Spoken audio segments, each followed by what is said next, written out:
Jenis meditasi yang kedua pula ialah meditasi cakra. Meditasi cakra menggunakan konsep cakra dalam amalan meditasi pengamalnya. Cakra berasal daripada bahasa Sanskrit yang membawa maksud roda atau pusaran. Roda atau pusaran ini merujuk kepada bilangan pusat, center, bagi tubuh halus dalam badan manusia.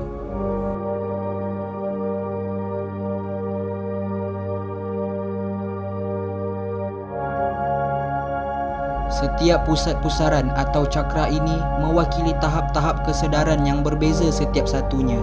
Selain dipanggil cakra, juga terdapat nama lain bagi cakra, iaitu pusat fizik atau physic centers, dan juga pusat prana atau pranic centers, serta pusat bertenaga physio energetic centers. Di dalam badan manusia, ada terdapat lebih daripada 300 buah cakra. Namun, hanya terdapat 7 cakra yang paling utama. Cakra yang pertama ialah cakra akar, root chakra, atau dalam bahasa Sanskritnya dipanggil Muladhara, di mana titik pencetus cakra ini ialah di pangkal tulang belakang.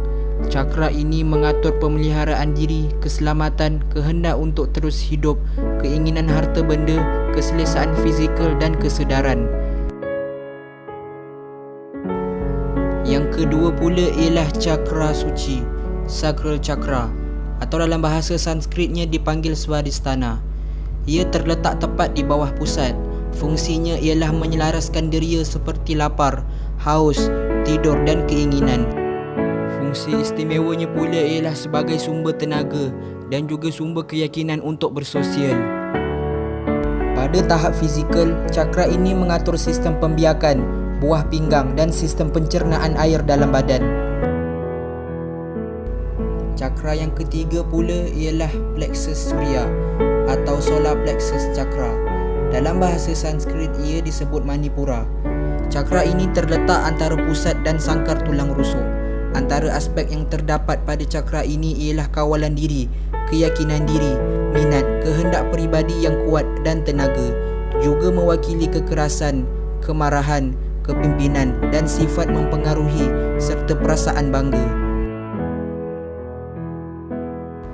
Seterusnya pula ialah cakra hati atau heart chakra. Dalam bahasa Sanskrit disebut Anahata.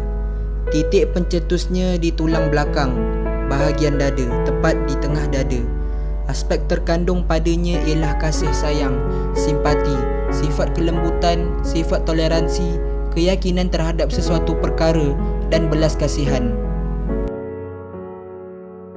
Seterusnya pula ialah cakra tekak, throat chakra, atau dalam bahasa Sanskritnya dipanggil Visuddha. Dikenali sebagai pusat penyucian atau purification center. Ia terletak di atas lubang dalam leher, mewakili aspek kesucian, keharmonian, ketenangan, sifat kreativiti, keinginan mempelajari ilmu rohani dan cita-cita yang mulia, memberikan kecerdasan yang dalam dan penglihatan estetik kepada manusia yang dapat membuka cakra ini. Yang keenam pula ialah cakra mata ketiga, third eye chakra. Dalam bahasa Sanskrit dikenali sebagai Ajna. Cakra ini merupakan pusat kawalan, terletaknya di tengah dahi, mewakili kecerdikan dan kecerdasan, pandangan yang mendalam dan mempunyai hubungan dengan minda kosmik. Juga menyelaraskan semua cakra-cakra yang berada di bawahnya tadi. Boleh juga meningkatkan tahap kesedaran dan keharmonian, di mana tahap kesedaran dan keharmonian ini memungkinkan kita untuk menghubungkan dua minda yang sedang berkomunikasi antara satu dengan yang lain.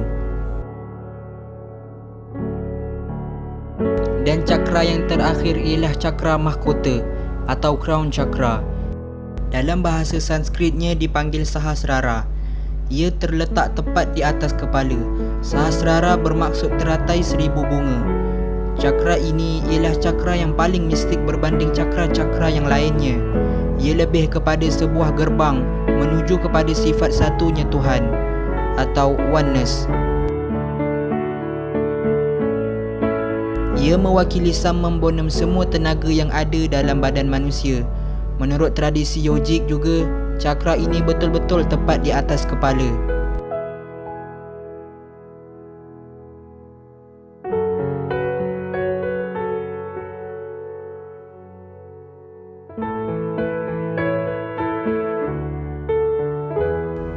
Antara tujuan utama meditasi cakra dilakukan adalah untuk membuka kesemua 7 cakra, di mana hampir kesemua tenaga yang ada dalam badan manusia akan dapat dibebaskan. Cakra haruslah dibuka dari akar, root cakra, ke mahkota atau crown cakra. Apabila kesemua cakra dibuka, tenaga dalaman dapat dialirkan dan disebarkan secara seimbang dalam tubuh badan manusia. Ketenangan dalaman dapat dicapai dan potensi sebenar badan dapat dimanfaatkan sebaiknya. Juga menguatkan keyakinan hati kepada oneness, sifat satunya Tuhan.